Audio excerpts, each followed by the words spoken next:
Hello students, welcome to my channel Crack NEET Biology. MS Pratibha, postgraduate in biotechnology. Students, in the video la class 11 chapter 6 anatomy of flowering plants பத்தி பார்க்க போறோம். So previous chapter la we studied about morphology of flowering plants, that is external structure of flowering plants பத்தி படிச்சோம். In the chapter la we are going to study about the internal structure of flowering plants. So study of internal structure da we call it as anatomy.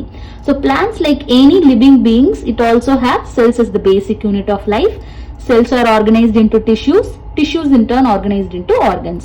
So different organs of the plant, அதாவது stem, leaf, root இதெல்லாம் எடுத்துக்கிட்டீங்கன்னா it will show differences in their anatomy, that is internal structure. So within angiosperms மே பார்த்தோம்னா monocot and dicot plants are also seen to be anatomically different, that is their internal structure will vary. So இத பத்தி தான் டீடைல்டா நம்ம chapter 6 anatomy of flowering plantsல படிக்க போறோம். Okay, now let's see about the tissue system. Structure and function of tissues are dependent on their location within the plant body. அதாவது டிஷ்யூவோட structure and function எதை பொறுத்து இருக்கும்னா அது பிளான்ட் பாடியில எந்த லொகேஷன்ல இருக்கு அப்படின்றத பொறுத்து. ஓகே, இதை பேஸ் பண்ணி there are three main types of tissue system: epidermal tissue system, ground or fundamental tissue system, vascular or conducting tissue system. So இந்த cross section of a stem எடுத்துக்கிட்டீங்கன்னா இதுல வந்து இந்த outermost covering of the plant இருக்குல்ல, இதுதான் வந்து epidermal tissue system. And bulk of the plant body இருக்கு இல்லையா, excluding இந்த epidermal and vascular tissue system exclude பண்ணிட்டு பார்த்தோம்னா அதுதான் வந்து ground tissue system.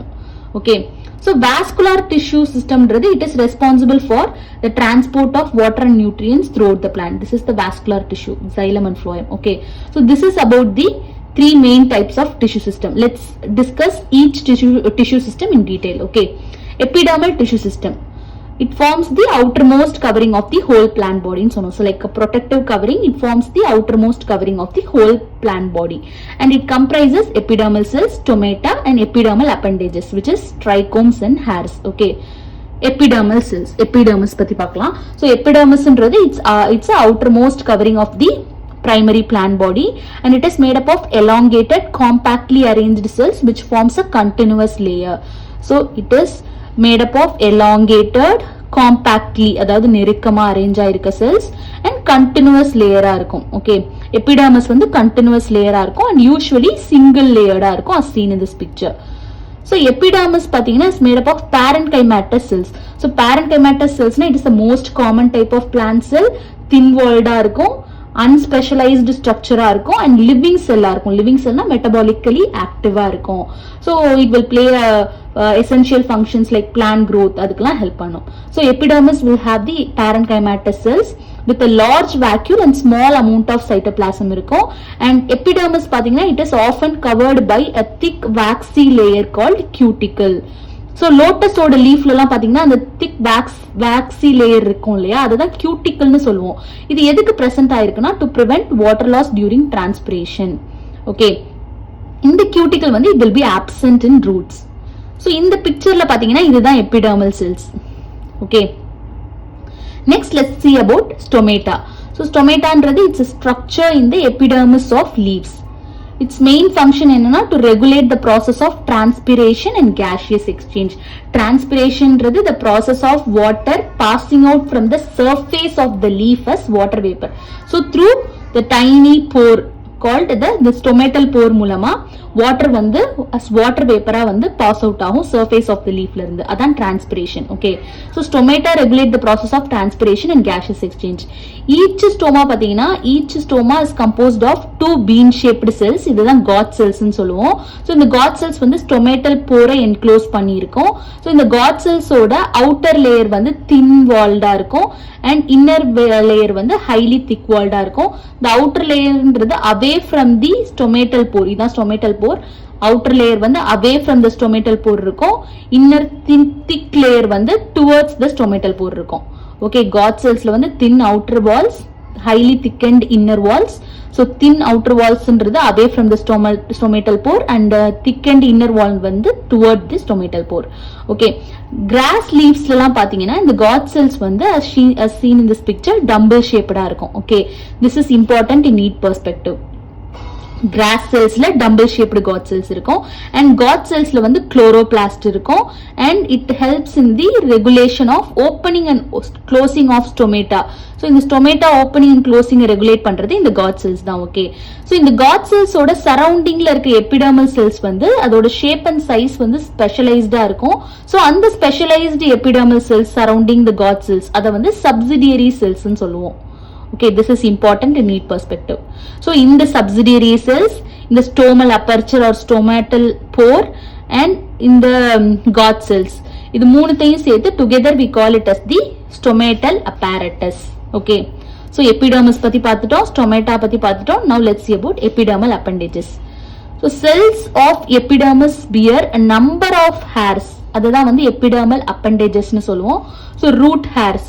So root hairsன்றது பாத்தீங்கன்னா unicellular elongation of the epidermal cells in root. rootல இருக்க unicellular elongation தான் root hair and it will help in absorbing the water and minerals from the soil. Okay, so trichomes என்னன்னு பாத்தீங்கன்னா plant hair தான். அதாவது இந்த epidermal hairs on the stem இருக்கு இல்லையா, இந்த மாதிரி இததான் வந்து trichomes சொல்லுவோம். So trichomes இந்த shoot system, அதாவது leaf, stem, அதான் shoot system.